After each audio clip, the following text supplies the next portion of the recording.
Bonjour à tous, on se retrouve ce matin en direct des Assises du journalisme de Tours. On reçoit ce matin Benjamin Bousquet. Bonjour. Bonjour. Vous êtes journaliste à France Info et vous êtes l'auteur du livre Journaliste, l'ennemi qu'on adore. Sorti en septembre dernier, vous y abordez dans ce livre la défiance envers les journalistes, un thème dont on parle ici aux Assises. À l'EPJT, on a fait une enquête dans notre petit journal La Feuille, intitulée l'enquête La parole au Journal Up. Et ce qui en ressort, c'est que les journalistes se sentent admirés, mais aussi détestés. Tout d'abord, est-ce que vous partagez ce constat ? Ouais, je le partage parce que c'est un métier qui à la fois fait rêver parce que c'est un métier qui ne ressemble pas aux autres. Le lundi, on peut être au cœur d'un bidonville. Le mardi, on peut interviewer un responsable politique de premier rang. Toutes les journées se suivent mais ne se ressemblent pas. Après, c'est un métier qui est contesté parce que il suscite beaucoup de méfiance par tout un tas de critères qui serait impossible de résumer en 3 minutes, mais on peut citer deux thèmes principaux. C'est l'idée que beaucoup de journalistes donnent la sensation de commenter plus que d'informer. Il y a les éditorialistes ont pris beaucoup le pas sur les journalistes.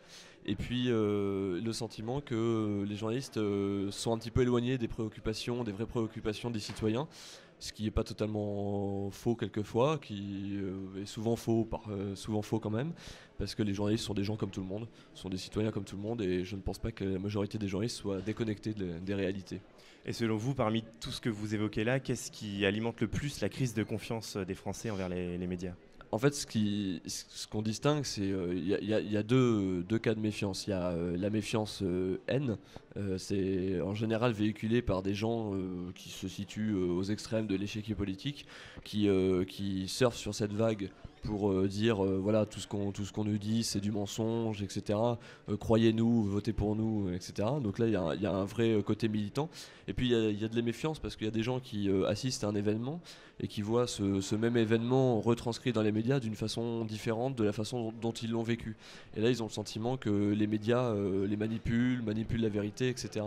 Sauf qu'en fait c'est juste qu'il peut exister plusieurs vérités sur un même événement et que de temps en temps le journalisme on essaie d'éclairer sur des vérités, sur des choses qui se passent, mais on ne peut pas tout faire, on peut pas tout décrire, et du coup les gens ont le sentiment que que si les journalistes vont pas dans leur sens à eux, ils nous mentent, mais c'est pas vrai. C'est que de temps en temps les gens ont du mal aussi à se remettre en question.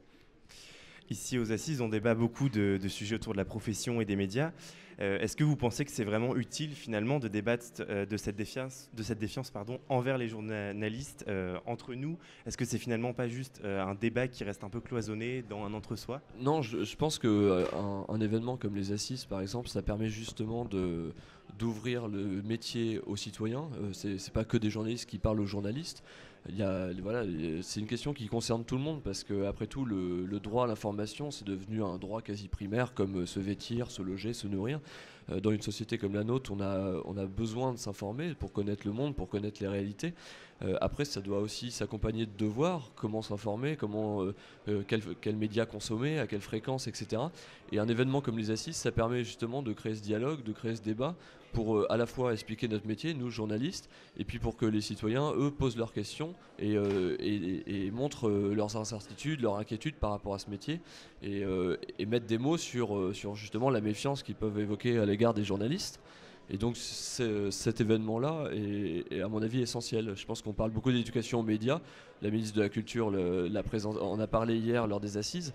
La première tâche d'éducation aux médias qu'on puisse faire, c'est d'abord d'expliquer ce qu'est ce métier. C'est ce que j'ai essayé de faire dans le livre, mais c'est ce que font beaucoup de gens dans cet événement. Et enfin, une question simple pour terminer. Est-ce que les journalistes peuvent espérer un jour regagner en confiance ou est-ce peine perdue ? Mais ça passe par le travail. Alors on parle beaucoup de la loi anti-fake news en ce moment prévue par le gouvernement. Je pense que les médias ont pas attendu le gouvernement Emmanuel Macron pour commencer justement à essayer de restaurer la confiance. Ils ont créé beaucoup de plateformes de lutte contre les fake news, les décodeurs, Check News, des chroniques comme le vrai du faux, etc. Tout ça fait qu'on essaye de lutter contre les fake news et du coup de montrer le professionnalisme. Mais après, il n'y a pas de mystère. Ça passe par le boulot et avant tout. Et je pense qu'en travaillant bien, les journalistes seront à nouveau la confiance chez les gens. Merci beaucoup Benjamin Bousquet d'avoir répondu à nos questions. Restez connectés. Prochain plateau dans 1 heure avec Gilles Bruno, le créateur de l'Observatoire des médias.